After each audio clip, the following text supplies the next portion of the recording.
ဖြစ်ကျွန်တော်တို့က Manchester United ရဲ့လက်ရှိနီးပြဖြစ်တာဝန်ယူနေတဲ့နီးပြ Ruben Amorim ကတော့ထုတ်ပယ်ခံလိုက်ရပြီဖြစ်ပါတယ်ဆိုတော့ Manchester United အသင်းတာဝန်ရှိသူတွေဖြစ်တဲ့ Jason Wilcox နဲ့ Omar Barada တို့ကဒီနေ့သူတို့စံတော်ချိန်မနက်ခင်းမှာပဲနီးပြ Ruben Amorim ကိုယာရုကနေပြီးတော့ထုတ်ပယ်ကြောင်းအသိပေးခဲ့တယ်ဆိုပြီးတော့ကျွန်တော်တို့က David Ornstein က report လုပ်ထားတယ်လို့ Manchester United ကလည်းအခုဒါဘယ်လိုပြောမလဲ club statement ထုတ်ပြီးတော့ကျွန်တော်တို့ကြီးညာခဲ့ပြီဖြစ်တယ်ပေါ့နော်ဆိုတော့နီးပြ Ruben Amorim ကို Manchester United ကထုတ်ပယ်ခဲ့ပြီဆိုတော့ဒီထုတ်ပယ်ပြီးတဲ့အခါယာယီဒါ interim manager အဖြစ်တော့ကျွန်တော်လက်ရှိ U18 မှာတာဝန်ယူနေတဲ့ Darren Fletcher ကကျွန်တော်တာဝန်ယူသွားမှာဖြစ်တယ်ပေါ့နော်ကျွန်တော်လက်ရှိ Ruben Amorim ရဲ့လက်အောက်မှာလူစင်းနဲ့မှာပါလာတဲ့ Fletcher နှစ်ကောင်ရဲ့အဖေပေါ့ဗျာဆိုတော့ Darren Fletcher ကယာယီနီးပြအဖြစ်တာဝန်ယူပြီးတော့တရင်တချို့အရဆိုလို့ရှိရင်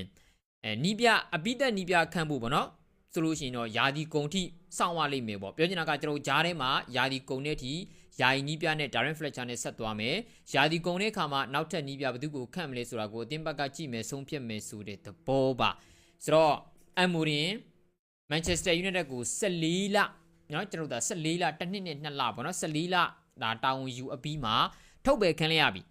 ဆိုတော့ညီတို့ဘယ်လိုမြင်ကြလဲเนาะဆွေးနွေးကြပါအားလုံးပဲမင်္ဂလာပါအားလုံးပဲမင်္ဂလာပါဆိုတော့မင်းညက Amorim ပြောတဲ့စကားတွေအပြီးမှာကိုပဲတို့ထင်လိုက်ကြပြီပေါ့နော်ထင်လိုက်ကြပြီသူသဖြင့် Amorim ကအသင်းတာဝန်ရှိသူတွေနဲ့လုံးဝအဆင်မပြေတော့ဘူးเนาะဆက်ဆံရေးတွေကလည်းတော်တော်လေးကိုတင်းမာလာပြီ Jason Wilcox နဲ့လုံးဝကိုကျွန်တော် align မမိဘူးပေါ့နော် Wilcox နဲ့သူ့ရဲ့ဂျားထဲမှာဘယ်လို့မှအဆင်မပြေဘူး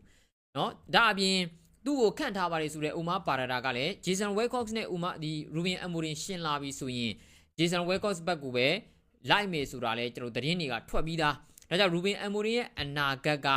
လုံးဝကိုမတိမချာဖြစ်လာပြီဆိုပြီးတော့ကျွန်တော်တို့ကတောက်လျှောက်ကျွန်တော်ပြောနေကြတာအခုလည်းပဲလက်ရှိမှာဆိုလို့ရှိရင်သတင်းတွေရ Ruben Amorim ထုတ်ပယ်ခံလိုက်ရပြီပေါ့နော်ဆိုတော့ဒါဟာမင်းညကလေးကကျွန်တော်တို့အတွက်ဒါ talking point ဖြစ်နေတာပါเนาะဘယ်လိုပြောမလဲ Amorim ရဲ့ပွဲပြီးစကားတွေကြောင့်ပေါ့လေ Leeds United ကို 1-1 နဲ့တည်ကြတယ်သူ့ရဲ့ပထမဆုံးကင်တွယ်တဲ့ပွဲမှာလည်း Ipswich ကိုသူ 1-1 တည်ကြတယ်အခုလက်ရှိသူနောက်ဆုံးကင်တွယ်တဲ့ပွဲမှာလည်း Leeds United ကို 1-1 ကျွန်တော်တည်ကြတယ်ဆိုတော့ဒါဟာ Amorim ရဲ့ကျွန်တော်ဒါဆိုတော့နောက်ဆုံး United ကိုကင်တွယ်ခဲ့ရတဲ့ပွဲပေါ့လေဆိုတော့နောက်ထပ်ဒါအသင်းမြန်ရှာတွေ့ပါသေးလို့ကျွန်တော်ဆုတောင်းတယ်เนาะအသင်းမြန်ရှာတွေ့ဖို့အခြေအနေမြန်ကောင်းဖို့နီးပြလောကတွေကိုသူမြန်ပြန်ဝင်ဖို့ကျွန်တော်တို့မျှော်လင့်ပါတယ်ဒီကိုအသင်းကAmorim မဟုတ်ဘူးရှေ့မှာကြာရှုံးခဲ့ရတဲ့ manager တွေအများကြီးပါ Manchester United ကိုရောက်ပြီးမှအောင်မြင်မှုမှန်သမျှကိုတဲရဲယူသွင်းတို့ဖြစ်ပြီးတော့နာမည်တွေပါပြတ်သွားကြရတာเนาะသူတယောက်တည်းမဟုတ်ဘူးပေါ့เนาะဆိုတော့တော်တော်လေးကိုစာနာရမယ့်အနေအထားမျိုးပါဒါပေမဲ့လို့ဒီဘယ်လိုပြောမလဲကျွန်တော်တို့တော့စိတ်ပူစရာဖြစ်နေကျွန်တော်ကဗျ Ruben Amorim ကိုเนาะ Amorim ကို top 4မဝင်နိုင်မှာစိုးလို့သိတယ်မလားဘယ်လိုပြောလဲအပြောင်းလဲတွေလှုပ်ခိုင်းတာဒါမှမဟုတ် Amorim ကအပြောင်းလဲတွေလှုပ်မလားကျွန်တော်မျှော်လင့်ကြပါလေဆိုမှDarren Fletcher ကယာဒီကုံထိကင်တွင်မဲ့တဲ့ဆက်သမား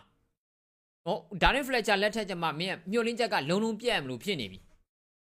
သူသားနှစ်ယောက်ကိုနေရာပေးနေကျွန်တော်ဘယ်လိုလုပ်မလဲသိလားသူသားနှစ်ယောက်ကိုပဲဆက်ပြီးတော့နေရာပေးနေလေဘာမှလည်းဟုတ်တာမဟုတ်ဘဲနဲ့လေသိလား